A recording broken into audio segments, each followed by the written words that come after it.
दोस्तों, आज जो मैं आपको कहानी सुना रहा हूँ उसका शीर्षक है एक दो 10 मिलेंगे, 10 दो 100 मिलेंगे। एक गांव था जिसमें एक महात्मा जब भी गांव में आता था, गलियों में घूमता, गांव की सारी गलियों में घूम के जाता और यही कहता कि एक दो 10 मिलेंगे, 10 दो 100 मिलेंगे। जो दे उसका भी भला, जो ना दे उसका भी भला।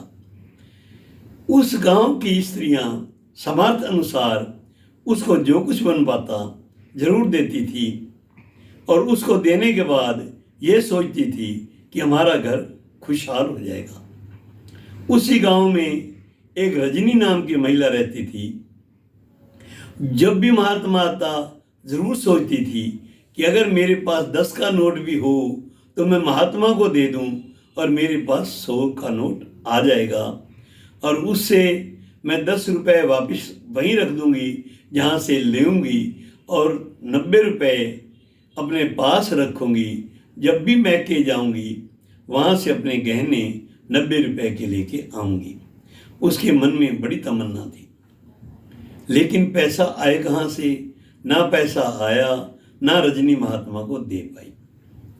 एक दिन उसका पति आया, उसने रजनी को 10 का नोट दिया और कहा कि मैं जब भी शहर में जाऊंगा, बल्दों के लिए कुछ सामान लाना है और कुछ और भी सामान लेना है, उस दिन ये पैसे मैं ले जाऊंगा, संभाल के रख दे। रजनी बड़ी खुश हुई। उसने सोचा कि मैं 10 रुपये महात्मा को दूंगी और 90 रुपये बाकी बच्चा मेरा बच जाएगा और जब ये पैसे मांगेंगे मैं 10 रुपये उठा के दे दूंगी। महात्मा कुछ दिन बाद आए, गांव में घूमे। रजनी की खुशी का अनुमान ही नहीं लगा सकता था कोई।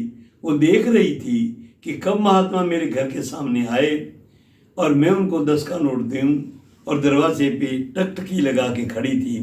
जब महात्मा जी उसके घर के करीब आए तो रजनी ने उनको 10 रुपये दे के प्रणाम किया और खुशी खुशी अपने घर आ गई।